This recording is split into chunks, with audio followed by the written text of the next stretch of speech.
So welcome everyone, thank you for joining. As I said earlier, my name is George Fenton. I'm the Chief Executive of the Humanitarian Logistics Association, and pleased to welcome you to this webinar about an innovative worldwide address system that can be used in humanitarian logistics, which we've organized in collaboration with what3words as part of our 2020 knowledge sharing series. What3words is a simple way to talk about location and can be used in all kinds of humanitarian contexts. So we'll talk about some of those during the session today. HLA recognized that disaster preparedness and response depends upon effective logistics management. And as a membership organization, we act as a knowledge sharing and advocacy platform to support humanitarian logistics professionals, organizations, communities, and individuals who respond to crisis. The COVID-19 pandemic at the moment is a stark reminder that we all must be better prepared to respond to large-scale disasters around the world. In turn, logistics demands are growing exponentially, and the challenge is, of course, how do we better connect and pinpoint, in this case, key services, assets, bottlenecks, etc., in order to tackle such crises. Through this webinar, we'll discuss the opportunity for humanitarians and businesses to adopt a new approach to identifying and sharing locations. And this is a great opportunity to learn about what3words tool and how you can use it in your operations and other situations. I'm therefore very pleased to introduce our speakers today, Phoebe Parry-Cook, who is Partnerships Associate at what3words, who will be running the webinar, and our colleague Rebecca Darts, who is Supply and Logistics Specialist at Oxfam, who will be providing some inputs later on in the presentation. She's also an advisor to HLA.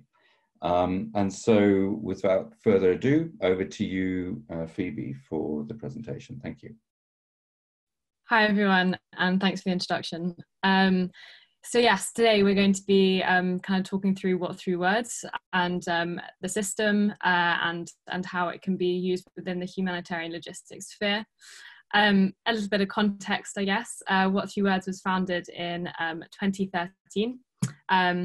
Our HQ is based in West London. That's usually where majority of our staff are based. We're now a team of around 120.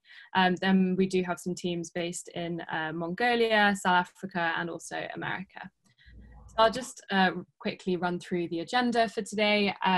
We'll look into the problem with addressing that we experience at the moment, go into a bit more detail about what3words as a solution and as a concept, and then go into how this fits into a humanitarian sphere. I have a few questions there because I'm sure some people will have some, followed by kind of looking into the app features and some more questions at the end for anyone who has them crop up throughout the presentation. So starting with the issue, it's really hard to communicate precise location. It's not only, we do have traditional street addresses in much of the world, and it's very fortunate, but 75% of the world actually suffers from poor or no addressing. This means, as you can see in the picture in the background here, although there is road infrastructure in some places, hundreds of thousands of people do not have the human rights to an address. And this is problematic, not only if you're looking to have something delivered, but more so in an emergency situation. And this individual here would not be able to have an ambulance come to them. It'd be very difficult. There's an existing system, GPS coordinates. They're fantastic. They're incredibly precise. They've been around a long time, but as this slide shows, they're incredibly difficult to, they're not particularly human friendly. There can be up to 16 digits long. There are 4 different formats that they can be written in. And I myself have no idea where to even begin with this. 25 degrees, 9 seconds in an emergency situation or, on the ground, 16 digits is really difficult to remember and can be very easy to make an error in that. So that's where what3words comes in. We've taken the entire Earth's surface and divided it into 3 meter by 3 meter squares and given each of those squares a unique 3-word reference. So this means that this home in South Africa now has an exact address for their front door. This retailer, this street seller in India, can now pinpoint customers to exactly where they are.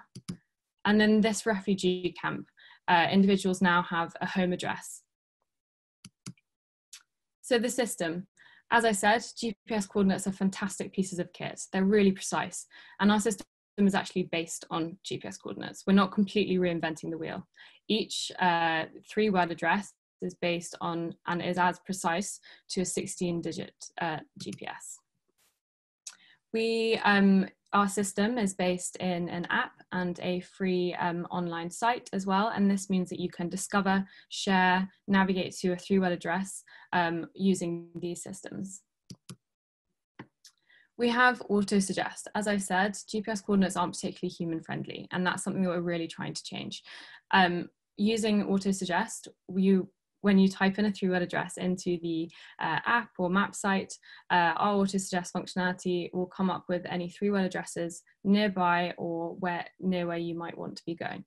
So here, filt count SAP, there's multiple typos within that, but it has taken the location of where you are and make sure that, that you are able to detect an error.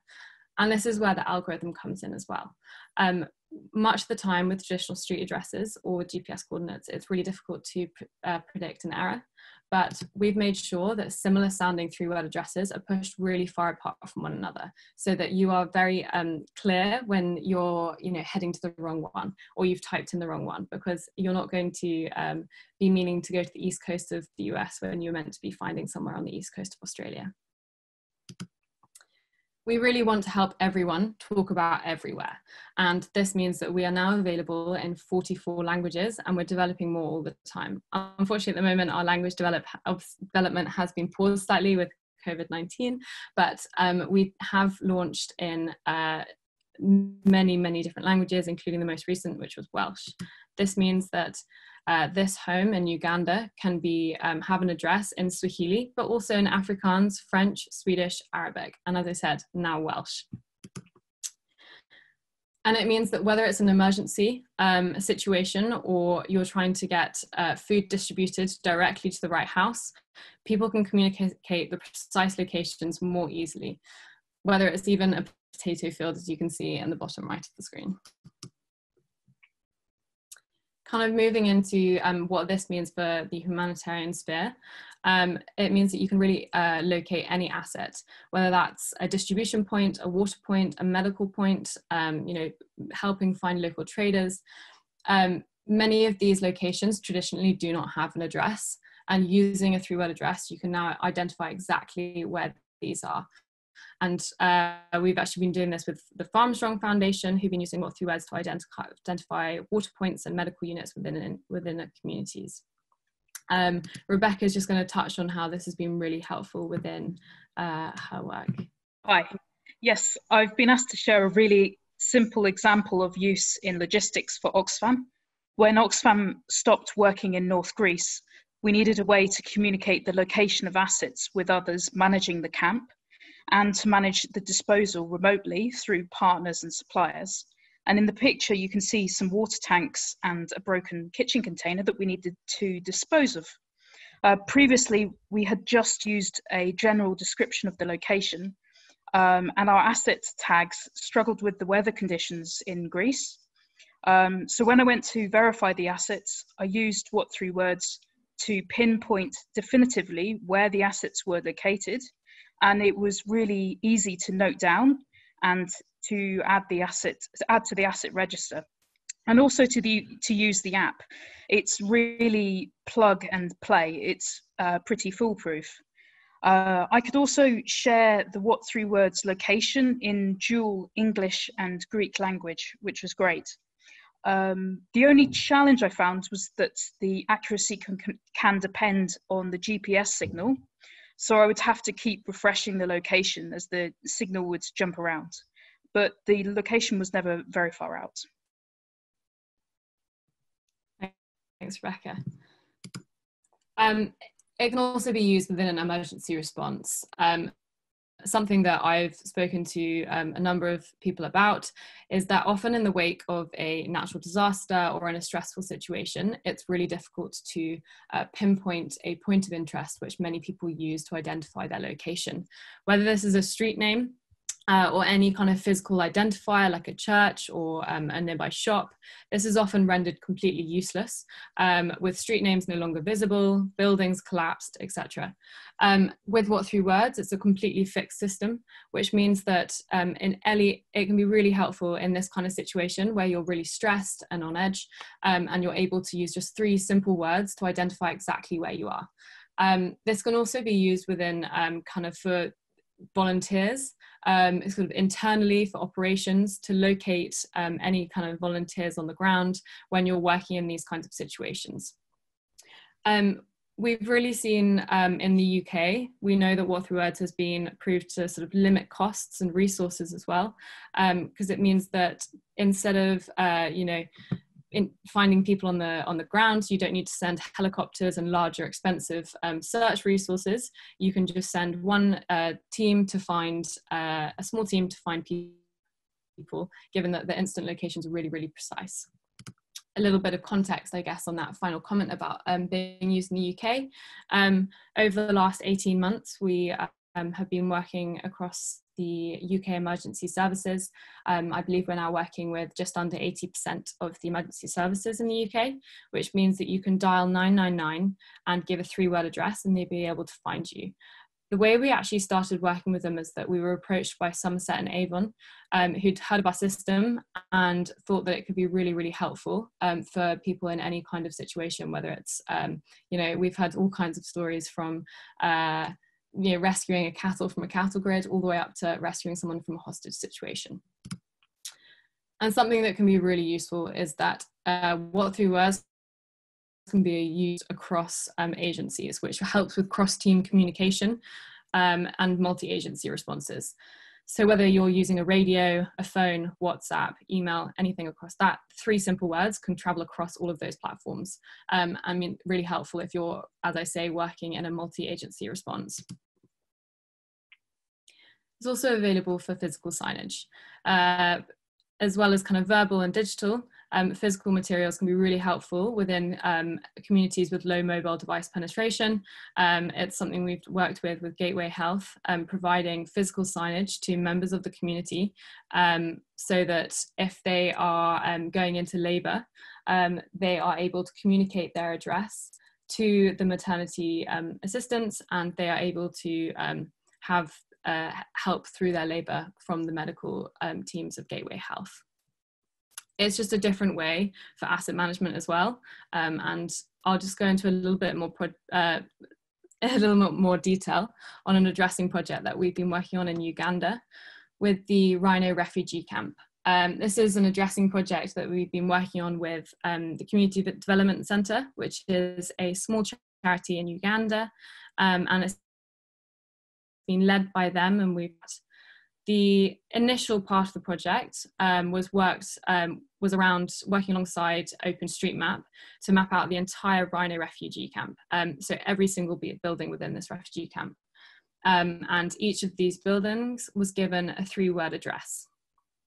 And that creates a data set for the NGO. Phase 2 of the project has been helping the team and get trained up using what3words and familiar with the system, and really getting the community engagement as well. We've provided training resources and a short training webinar to help those on the ground so they can use the app and also PDFs and the sign that you can see on the screen. So that comes back to kind of the physical signage.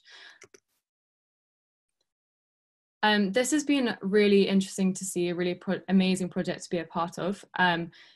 As kind of something that we see a lot with what3words addresses is that this kind of engagement, a human response to it.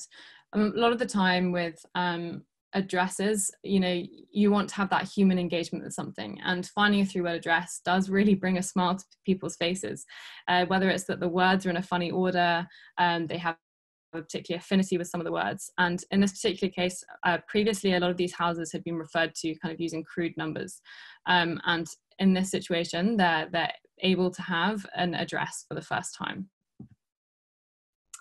Teams have been going door to door, training people how to use the what3words app, and for those using smartphones, and then signs for those who don't. And the sign will be written in their chosen language, so Swahili, Arabic, or English. They've also been printing maps in public areas to help people to look at. And it's just been a really amazing project to see and as I said, to be a part of. What this project has actually started to do is as kind of Sebit says, finally we decided to make 3-word addresses not only an easy way of talking about locations, but a better language of hope in the refugee camp. So moving on to that, I guess the elephant in the room is what we've been doing to help support the COVID-19 efforts at this moment in time. We have been really helping in any way we can, whether it's at community level, but also helping to locate temporary testing facilities, locating dirty/clean hospital entrances for ambulances, and specific pickup and drop-off points. Many of the ambulance drivers at the moment are often not ambulance drivers in their traditional jobs. I know a lot of the fire department are stepping up at this point, so I'm familiar with the hospitals and really need some help, identifying the exact entrances that are going to be doing. And also we've been helping with contact-free deliveries. Using a 3-word address, you can really specify the exact location where you'd like the delivery to be made. As the slide says, delivering with confidence instead of having a really long description of where you'd like it to be. So an example of this is, as I said, we've been putting together some maps for some of the Nightingale hospitals. This is kind of in preparation of them if they ever need to be used. It means that delivery drivers, volunteers, ambulance services are able to navigate the site with ease and with confidence. It's not only for the Nightingale hospitals, but also providing the entrances of the core entrances that they'll be needing at the nearby hospitals as well. The Czech Red Cross have also been using us, as during lockdown, the firefighters and ambulance crews were asked to stay in the stations unless there's an emergency. This is to avoid to contaminate response teams, but means that they need food deliveries.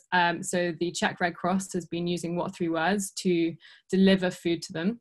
And we've also been working in a similar capacity with the charity Meals for the NHS, who distribute meals to hospitals across the UK.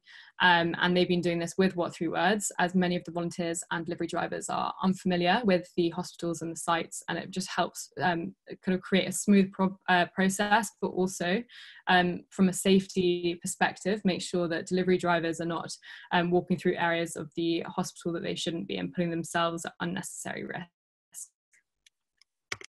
So before kind of diving into the app features, some of which Rebecca mentioned earlier, happy to take any kind of quick questions around the use cases that I've mentioned. If any of you have any ideas, happy to hear them.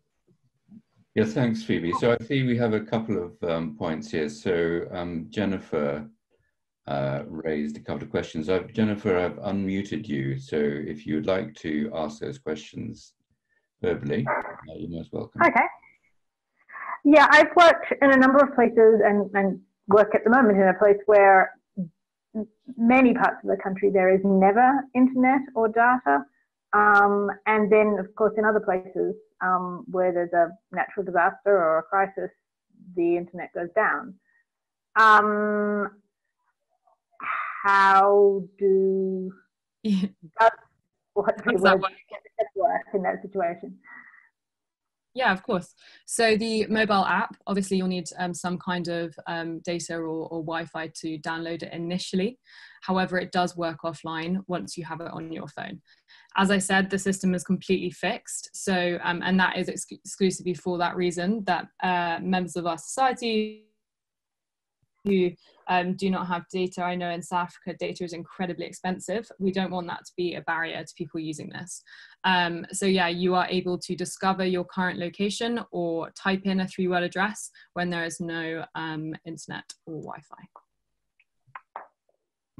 I know also, So, does that answer the question? Yes. What else were you going to say? Sorry, I was actually going to say, also we've just started working with Vodacom in South Africa to, for emergency situations, we have a specific site that they use to for people to provide their 3-word address, and that has been 0 rated. We're also doing that across other markets at the moment, trying to reduce that barrier to entry as well. Mm-hmm. And my other question was similar-ish in terms, is it easy once you have, like a responder has that 3-word address, Mm-hmm. How easy is it to convert that immediately to GPS for things like GPS trackers and aircraft and things to be able to use it? Yeah, so I mean, there's various different ways that it can be used, whether it's kind of, I know some of the emergency services in the UK just use the app to navigate there, and I can walk through how that works in a bit. We also do have sort of our tech available, which means that whatever systems you use, you can integrate our tech into that, and you'd be able to convert a what3words address into a GPS. You can also, again, I can talk about this in a moment. There's a share functionality within the app, and you can share in sort of the link to the what3words, but you can also share as a GPS. Yeah, I'm particularly because I work in aviation, I'm particularly interested in there being a very easy, very foolproof way to transfer a what3words address into GPS coordinates that are going to be accurate. Yeah, definitely. What I can do is I'll walk through the app features, and I'll come to that question when it appears. Is that all right? Yeah, that's fine. Great. Sorry, and I had a third one as well. It just occurred to me, in terms of your different words in different languages, you said at one point you could have Swahili, Afrikaans, and Arabic. Mm-hmm. Are they a direct translation of those words, or are they completely different words?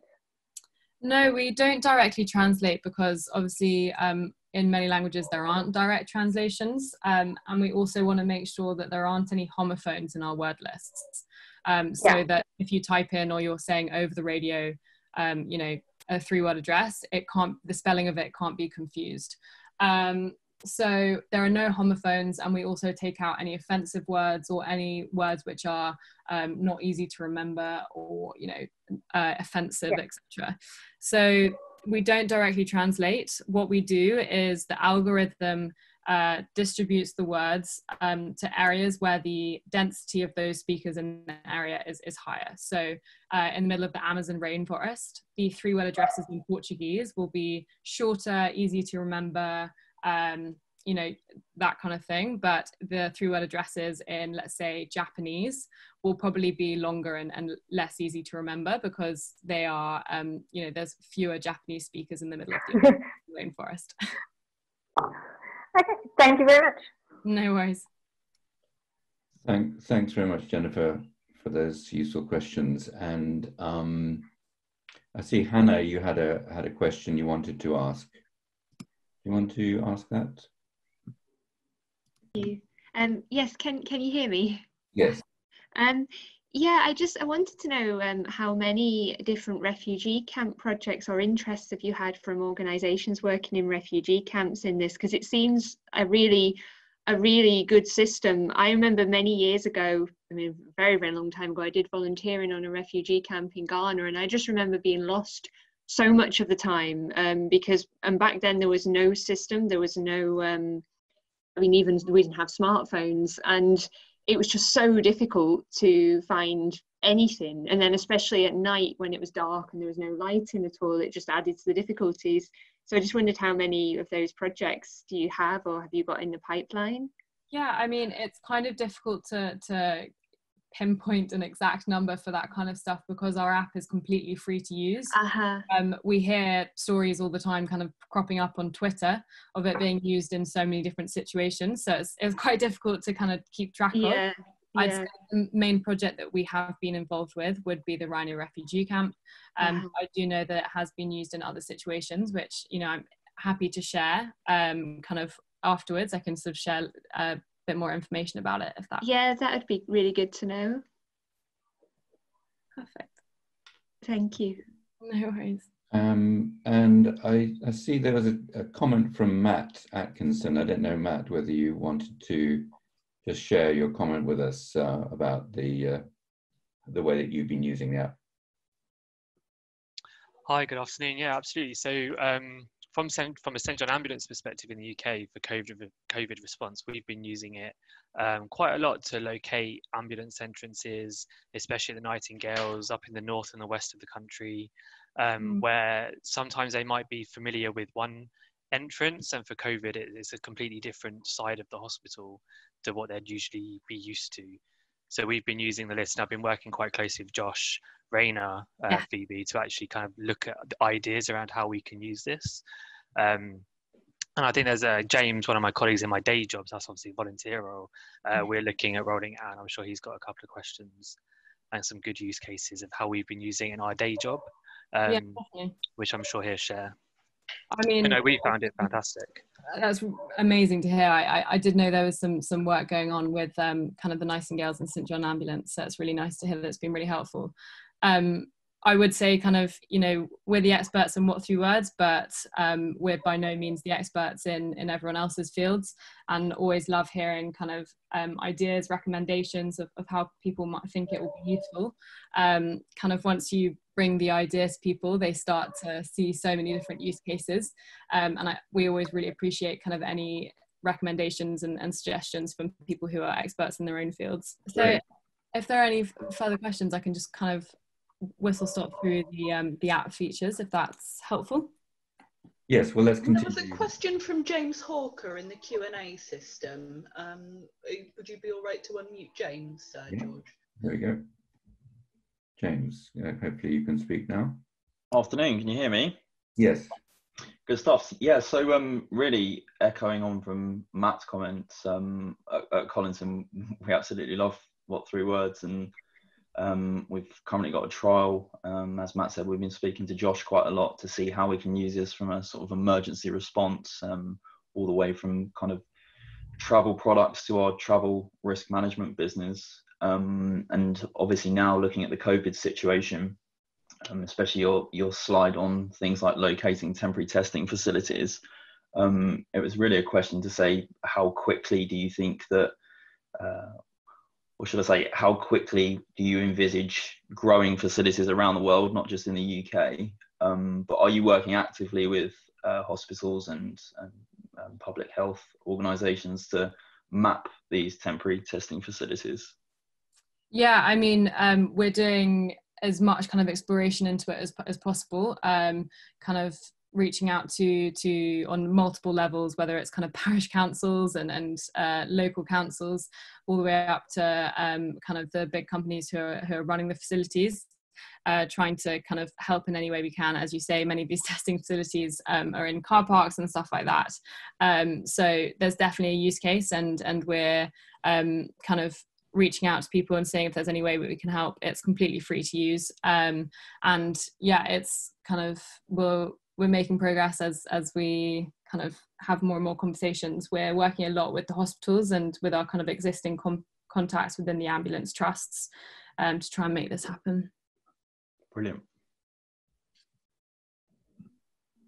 Great. I'm just going to kind of continue on with the app features, if that's all right. Sounds good. So Rebecca mentioned the dual language display. This is a feature that we actually released kind of earlier this year, I believe, and it's really, really helpful for, you know, within the humanitarian context where many volunteers may be speaking multiple languages, whether it's the local language or your own, but also in societies where, you know, they're multilingual. You have Latin script and, in this case, Arabic. We work a lot in Mongolia where they have the Latin script, but also Cyrillic. And being able to display the 3-word address in multiple languages, whether it's English and Arabic, or, you know, English and Swahili, is really, really helpful for volunteers and workers on the ground. I mentioned the sharing a 3-word address. Within the app, this is really, really easy to do. You have if I go back a slide, you can see here, you have share, navigate, save, and a photo feature.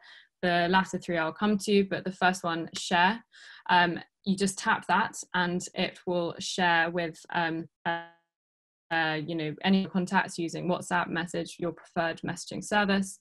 It comes through with a link there. And you can also, certainly from the map site, something we work a lot with the emergency services online, is they have the ability to share using a GPS coordinate.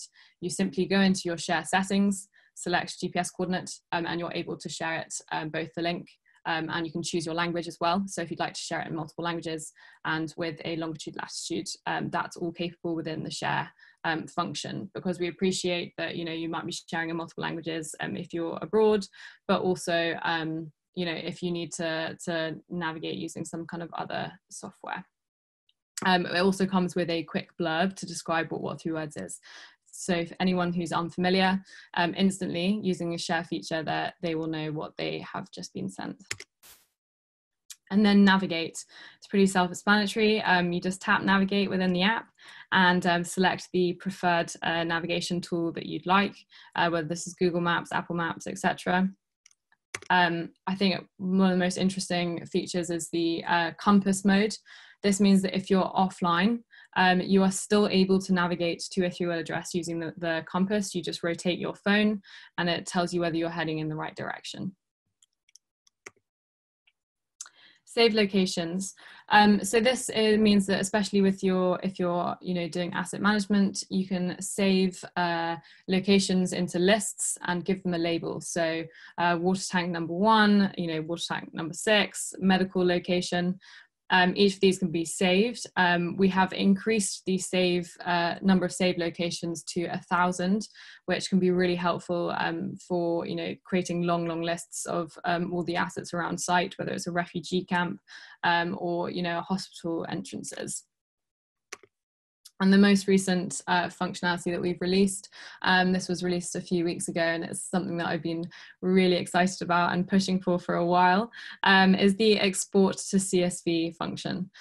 This means that after you have saved all those 3-word locations and you need to, let's say, log it into a GIS system or distribute it amongst your colleagues, you can tap the 3 dots in the top right corner on this 3rd screen, and then you are able to select how you'd like to share that list.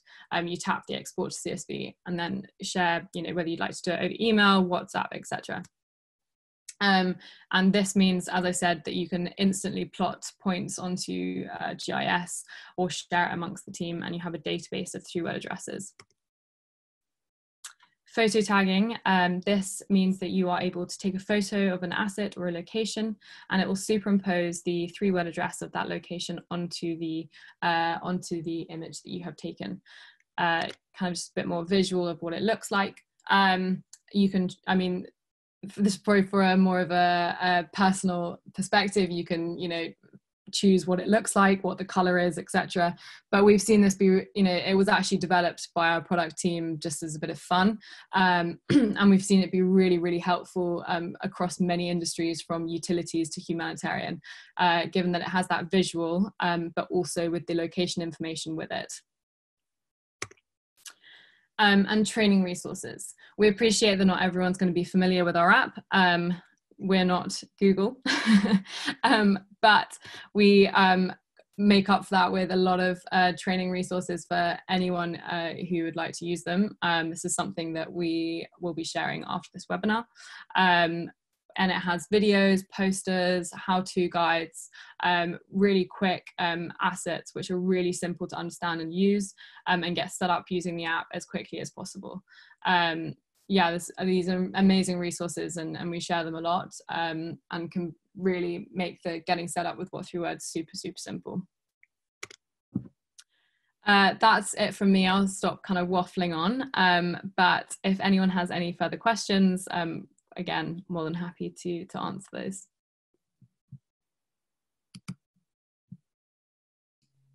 Thanks very much, Phoebe. That was really, really interesting, and really good to learn a bit more about what3words. So yes, as Phoebe said, does anyone have any further questions to ask?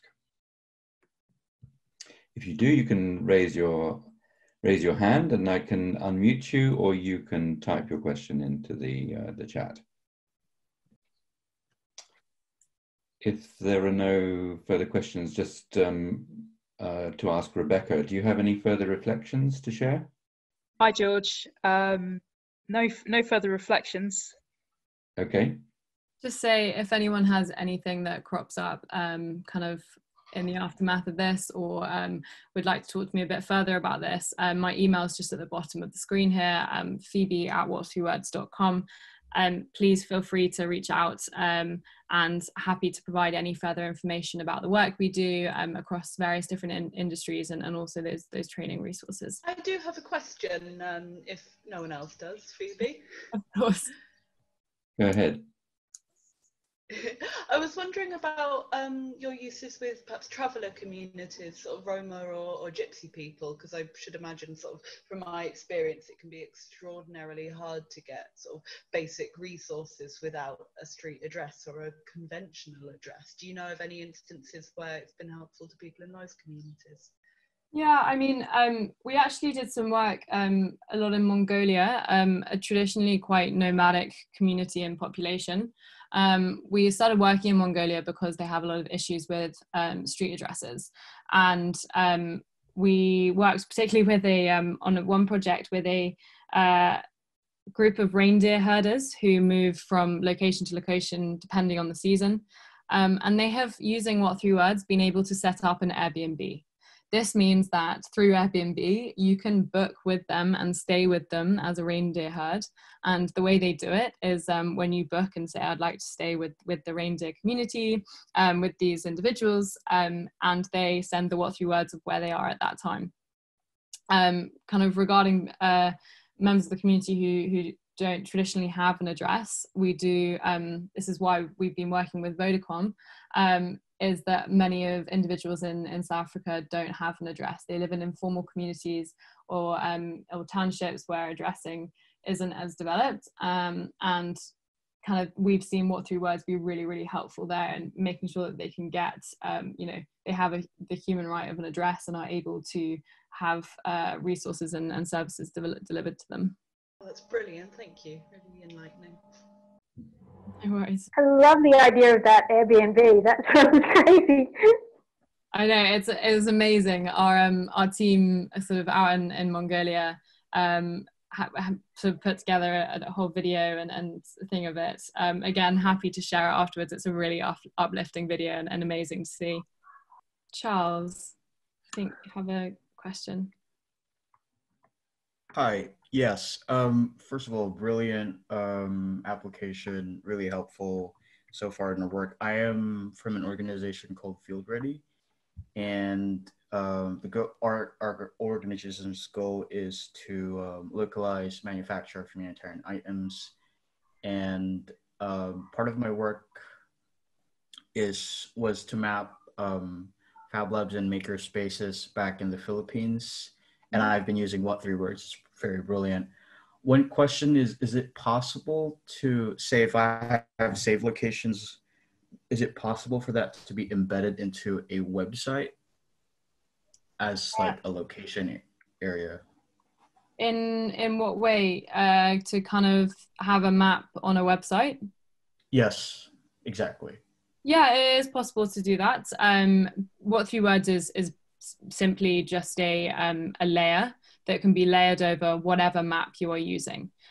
So whether you would choose to have a OpenStreetMap layer, and then it just takes the GPS information from that and displays a what3words address. So using, again, kind of getting a bit techie, I guess, using our API, you are able to take the GPS information and display a what3words address and back again as well. Okay, thank you. No worries. Thanks, Charles, for that question. Any other questions? So not, just a big thanks again to Phoebe for her presentation, and thanks for Rebecca for her support, and also my colleague Hermione, who's been helping in the background.